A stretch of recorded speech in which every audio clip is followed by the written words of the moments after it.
নমস্কার। জয় মা তারা।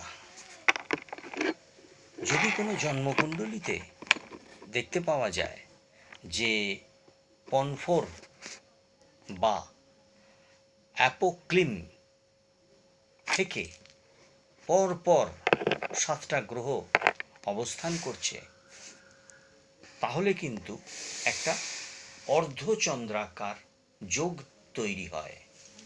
এই অর্ধচন্দ্রাকার যোগেতে বহু মানুষের দেখা গেছে স্বাস্থ্য খুব সুঠাম প্রকৃতির হয় এবং খুব সাহসী হয় এবং বলবীর্যবান হয়ে থাকে, এবং এদের মধ্যে অনেক উন্নতি করার একটা প্রবণতা থাকে, বা কিছু কিছু ব্যক্তি অভূতপূর্ব ডেভেলপমেন্ট করে থাকে।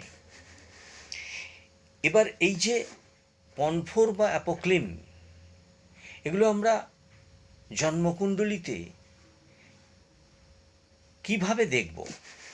যদি দেখা যায় যে লগ্নের দ্বিতীয়, অষ্টম, পঞ্চম, একাদশকে আমরা পনফোর রাশি বলে থাকি।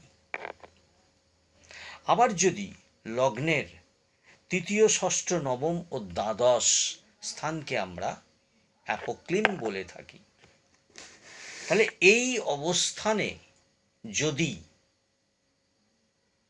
পনফোর বা অ্যাপোক্লিমে যদি পরপর 7টা গ্রহ অবস্থান করে, তবে কিন্তু ওই ফলগুলো সে পেতে পারে।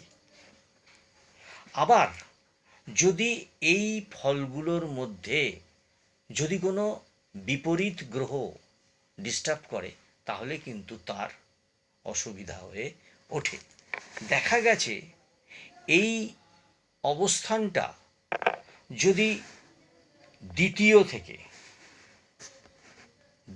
থেকে অষ্টম স্থান পর্যন্ত নিরবচ্ছিন্নভাবে রাহু এবং কেতু বাদ দিয়ে যদি কতগুলো শুভ গ্রহ অবস্থান করে, তাহলে কিন্তু তার এই ফলগুলো পেতে পারে। নমস্কার।